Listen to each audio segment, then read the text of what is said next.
Sierra Leone's capital, this is News Around Africa, broadcasting on Star TV Channel 21 with me, Eric Silas Kawa. First, let's have the currency update. Struggle to attract any dollars coming into the country. Analysts say that the country must scrap its system of multiple exchange rates in order to actually reap, as it were, from this devaluation. Nigeria's central bank said on Monday it would allow investors to trade the naira at rates effectively determined by the market in a move aimed at improving the supply of dollars available. But it seems it only introduced yet another exchange rate. Nigeria already has 5 of those. The official one, the black market rate, a rate for Muslim pilgrims going to Saudi Arabia, a retail rate set by licensed exchange bureaus, and another rate for foreign school fees. Zimbabwe is facing a political crisis with the ruling ZANU-PF party as a very public showdown over who is likely to succeed President Robert Mugabe plays out. The current standoff is between the youth faction, loyal to his wife Grace Mugabe, and the former liberation fighters loyal to Emmerson Mnangagwa, the vice president who was fired last week. Some regard it as a standoff between the old guard and the new. On the one side, a youth faction loyal to Grace Mugabe, the wife of the longtime president. On the other, some of those who fought for the country's independence. Military leaders, including General Constantine Chiwenga, are seen as being loyal to the ousted vice president and defense minister. Comrade Chiwenga cannot have his cake and eat it too. He also cannot benefit from his own mischief and misdeeds together with the former Minister of Defense, now fugitive Comrade Mnangagwa. The current purging of which is... General Chiwenga spoke to reporters 24 hours earlier, warning the military will intervene if the targeting of former war fighters continues. The known counter-revolutionary elements who have fermented the current instability in the party must be exposed and fished out. Zimbabwe's military leadership is powerful, but usually stays silent. Not this time. The general spoke out a week after his ally Emmerson Mnangagwa was sacked as vice president and expelled from the ruling ZANU-PF party. It's understood his ousting followed a row with the president's wife, Grace Mugabe. Mnangagwa's removal is being seen as boosting the First Lady's leadership ambitions. The factional dispute in the ruling party is nothing new, with the ailing president forced to publicly intervene last year when the G40 or Generation 40 section clashed with the war veterans within the ZANU-PF. So those who are saying, we belong to this faction or that faction, I say to them, shut up. You belong to Zimbabwe. Robert Mugabe is the world's oldest leader at 93 years old, having been in power for nearly 40 years since securing Zimbabwe's independence. Throughout his time in office, he has counted on loyal support from the military. The army has always maintained it would only support candidates to succeed him who fought in the independence war. Happy birthday to you. Whereas his 52-year-old wife is not a war veteran. The latest row is putting Robert Mugabe in a difficult position ahead of the ZANU-PF conference next month. Over to Tanzania. Cholera has returned to Tanzania with at least 18 deaths confirmed in the past 2 months. The government has warned that the number of cases could increase if more rain falls over the coming weeks. 1,000 cases have been reported since the start of September, and they're spread across different regions of Tanzania. The government says 8 people died in September and another 10 died in October, and the Ministry of Health is warning that there could be more cases in the coming weeks. This is the time of year when heavy rains fall in Tanzania, and that can increase the spread of this disease by contaminating water supplies in areas without good sewage or sanitation. The government's asking people to make sure they boil water before drinking with it or cooking with it, and to seek medical help as soon as they notice symptoms. Cholera is a bacterial disease which causes sickness and diarrhea. It can usually be treated fairly easily, but without treatment it can also be fatal within hours. It's 2 years now since the last major outbreak in 2015 when 150 people died, and that lasted for many months, something no one here wants to see again. From Tanzania, let's go for some short commercials. We'll be right back. The best investment in a child's life is education, as it educates and prepares the child for the future. But having that in a very conducive atmosphere is one thing that every child yearns for. At Nayacom Nursery Preparatory and High School, Situated at number 5 Bauma of Femitono Drive, Godrich, your child's future is guaranteed. At NIACOM, we admit pupils from nursery to SSS4. Striving for excellence is one of NIACOM's mission, and that is accomplished through our conducive learning environment that comes in a fenced compound, a one-to-one seating accommodation, trained and qualified teachers, guidance and counseling units, plus a spacious playing ground which affirms the saying, all work and no play makes Jack a dull boy. At NIACOM, recreational facilities are available for your child's relaxation and learning, like basket and volleyball courts, DSTV facility, fully equipped computer and science labs with bus services ensuring their pupils are picked up and dropped to and from school, thus guaranteeing their safety. Make haste and have your child or ward admitted into NIACOM Nursery Preparatory and High School, which is situated at number 5 Bauma of Femitono Drive, Godrich, as admission for the academic year 2017 and 2018 has commenced. Education is the key, remember. Over to Libya now. Several human rights organizations and lawyers for victims of suspected war crimes in Libya have filed a suit at the International Criminal Court over what they say are ongoing atrocities. They accuse renegade General Khalifa Haftar and forces loyal to him of carrying out mass executions and torture. The crimes allegedly committed by forces loyal to renegade General Khalifa Haftar in Libya have caused anger locally and internationally.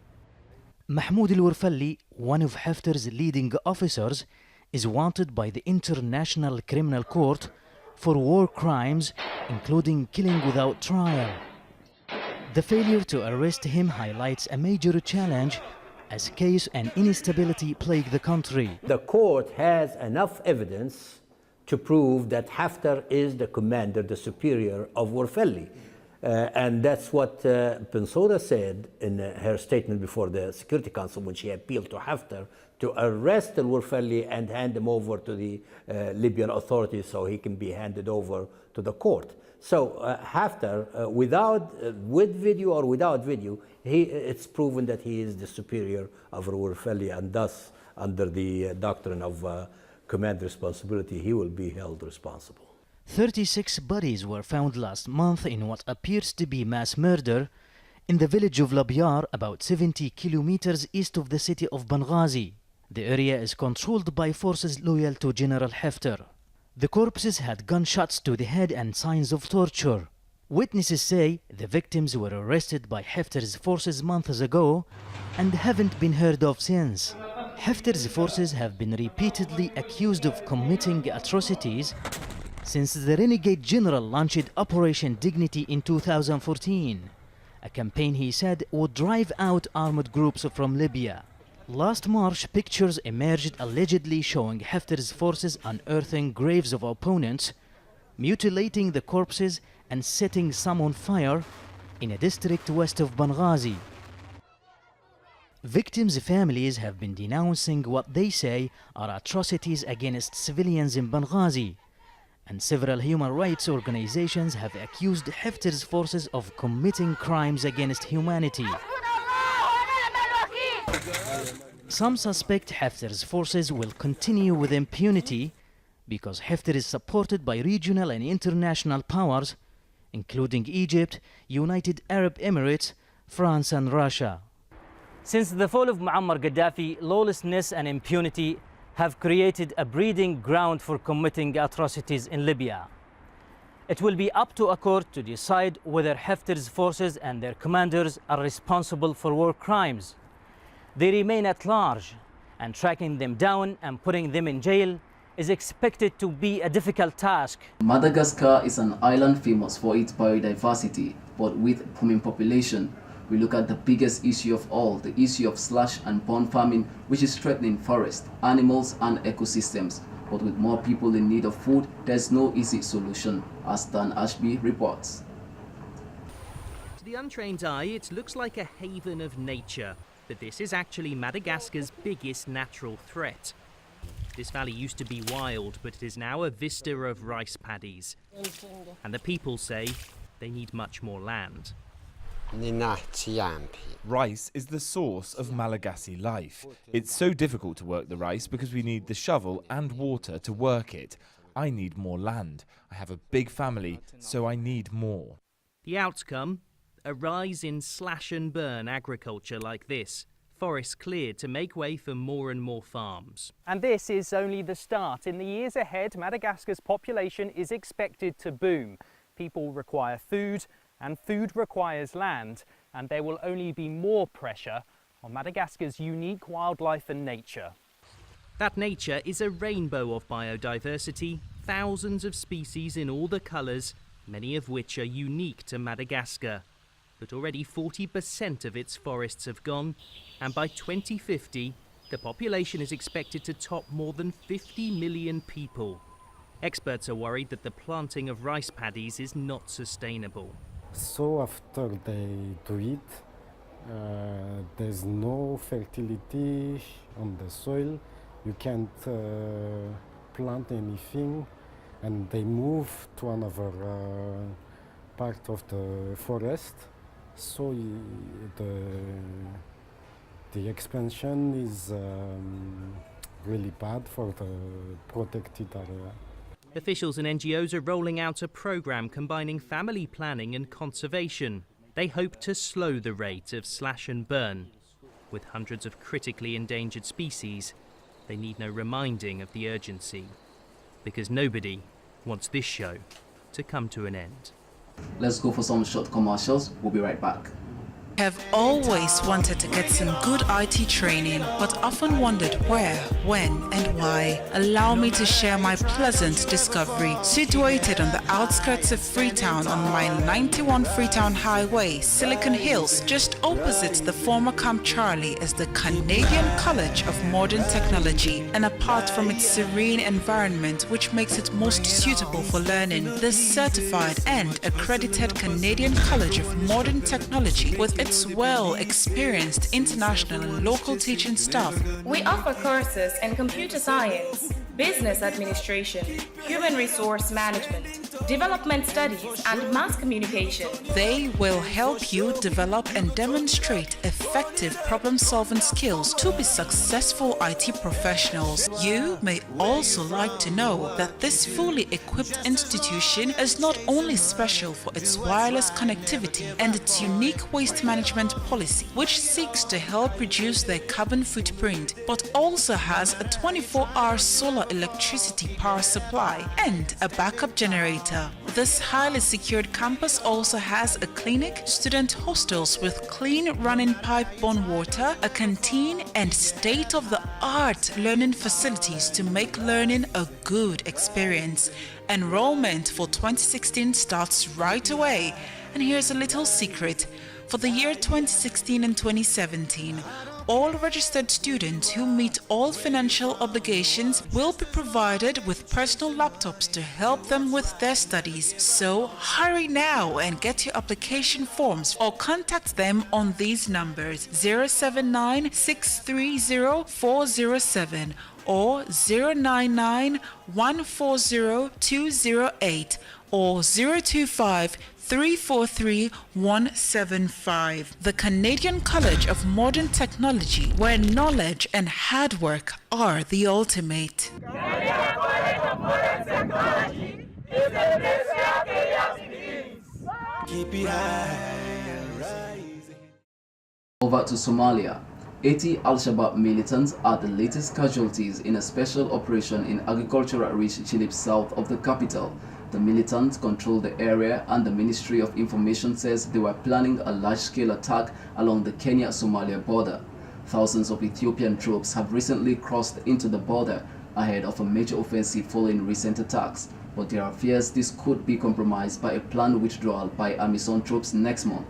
Last Thursday, a Sinai militant group has ambushed several trucks transporting cement from central to North Sinai from an armed forces factory. The assailants have set some trucks on fire, then shot and beheaded at least 8 drivers. No group has claimed responsibility yet, but experts say it has ISIL written all over it.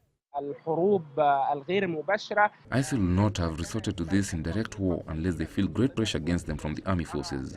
I see that lately the army has progressed significantly in the Sinai it's in control. Previously, we've seen the ambulance facilities getting attacked more often than once by the terrorists. ISIL thinks that it has given the residents of the Sinai a chance by sending flowers threatening those who cooperate with the Egyptian army with death. And this week it has executed its threat. The Egyptian armed forces has not yet commented on the incident. However, the following day it has launched an offensive against a militant hideout. After this incident, the army has launched an operation with helicopters and ground troops in revenge to those killed on Thursday. We don't know if they were the perpetrators in the driver's attack or other attacks against the military and police troops. In a separate incident on Thursday, 2 army officers were also killed in the same troubled area. ISIL wants to frighten the Sinai residents from dealing with the Egyptian armed forces in any way. First, they targeted those who have provided security officials with information about militants' hideouts. This week, they has expanded this list to include these poor drivers. Expectations are these drivers won't be the last, as many in the Sinai are trying to break the fears imposed on them by these groups and want to live a normal life. Up next is the weather forecast. Scorching hot, or are we expecting the rains to come down on us? Well, we'll start off with Kano, which is going to be scorching hot at 35 degrees centigrade. In Yola, it's going to be 36 degrees centigrade. You probably can fry an egg on your car with that. In Kaduna, it's going to be 36 as well, degrees centigrade. In Abuja, 36 degrees centigrade. In that zone, there will be a hot period throughout, hot season, a hot day throughout today. In Lagos, it's still going to be a bit hot, but of course the clouds will be coming in at 30 degrees centigrade, so it might reduce the intensity of the heat. I'm talking about the clouds now. In Ibadan, 35 degrees centigrade. In Ilorin, 35 degrees centigrade, both going to be sunny. And in Akure, it's going to be cloudy at 31 degrees centigrade. All right, we'll go through more cities at this point. In Jos, it's going to be sunny, 34 degrees centigrade. Let's not forget that Jos can be the coldest part of Nigeria. And so with the sun, well, we don't even know what to expect at this point. In Benin, 31 degrees centigrade with some cloud. And in Aba, 34 degrees centigrade is going to be massively sunny. In Calabar, yay, some rain at last. It's going to be a bit cool at 27 degrees centigrade and some rain. In South Africa, the Asian Chinese culture has come to the city of Johannesburg. People have been racing dragon boats in China for centuries, but it's only been popular on the southern tip of the African continent since 1992. However, that seems to be changing, as UTN's Julie Sheshia reports. It's an event that goes back to the 3rd century in China. In South Africa, it's only been around for 25 years. But when the annual Johannesburg Dragon Boat Race happens, it's a festive affair of color, music, and brightly painted teakwood rowing boats. And teams and enthusiasts descend at Florida Lake to take part in this multicultural event. A cultural festival to really get different diversities down here, getting them into dragon boats, experiencing the culture, really just having a good day on the water racing, having a social event, and getting the sport out there, getting it recognized, getting people to know what it is, so we can grow it a lot more. The event may have ancient roots, but dragon boat racing continues to attract new blood.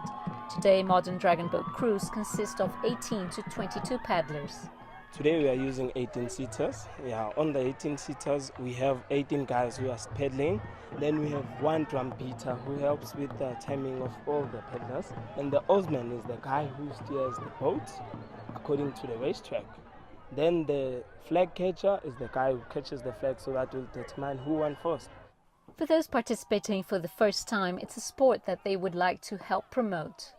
It was very nice, in particularly to work with other people and other cultures. It was exciting. I can even recruit people to come here to participate on this boat club and everything. Over the years, the sport has grown such that South African dragon boat teams now participate in competitive racing from club to international level. We've actually become quite competitive over the past few years. We started off as a very social sport, and we've progressed to actually having up to national crews that compete overseas, which is wonderful. With organizers around the country sharing the vision of popularizing the sport amongst all cultures, dragon boat racing certainly has a promising future And from South Africa, that brings us to the end of today's edition of News Around Africa here on Star TV, Channel 21. Thank you so much for joining us. On behalf of the production team here, I am Eric Silas Kawa. Have a good day.